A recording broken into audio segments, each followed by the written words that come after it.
నమస్తే, నా పేరు doctor Prithviraj, consultant endocrinologist at Magna clinic, Kokapet. మనం చూసుకుంటే కనుక మనిషి జీవితంలో మనం చిన్నప్పటి నుంచి ఎదుగుతూ వస్తాం. మన ఒంట్లో శరీరంలో మన మజిల్ భాగం, మన బోన్ స్ట్రెంగ్త్ కూడా మెల్లగా పెరుగుతూ వస్తుంది. ఒక ఏజ్ వచ్చాక మనకి ఆ స్ట్రెంగ్త్ అనేది అక్యూములేట్ అయిన తర్వాత మెటబాలిజం అంతా స్లో అవడం జరుగుతుంది. మెల్లగా మనం పోగు చేసుకున్న మజిల్, బోను లూజ్ అవడం స్టార్ట్ అవుతుంది. ఎస్పెషల్లీ మెజారిటీ మందికి 30 సంవత్సరాలు దాటిన తర్వాత ఒంట్లోంచి కొంచెం కొంచెంగా బోన్ లాస్, మజిల్ లాస్ అనేది స్టార్ట్ అవడం జరుగుతుంది. దీనిని గనక మనం సరిగ్గా జీవనశైలి మనం మలుచుకుంటే ఈ లాస్ అయ్యే ప్రక్రియని మనం స్లో చేయవచ్చు. ఎందుకంటే ఈ మజిల్ లూజ్ అవడం, బోన్ లూజ్ అవడం మనకి లేటర్ ఏజెస్లో పెద్దయ్యాక చాలా కాంప్లికేషన్స్కి దారి తీయచ్చు.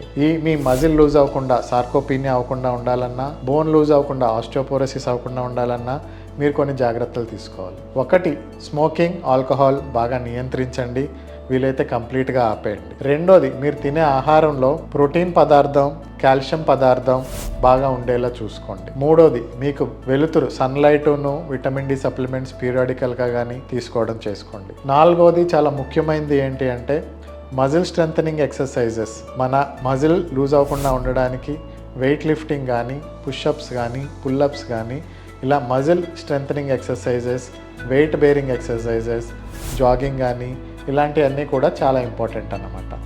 Thank you.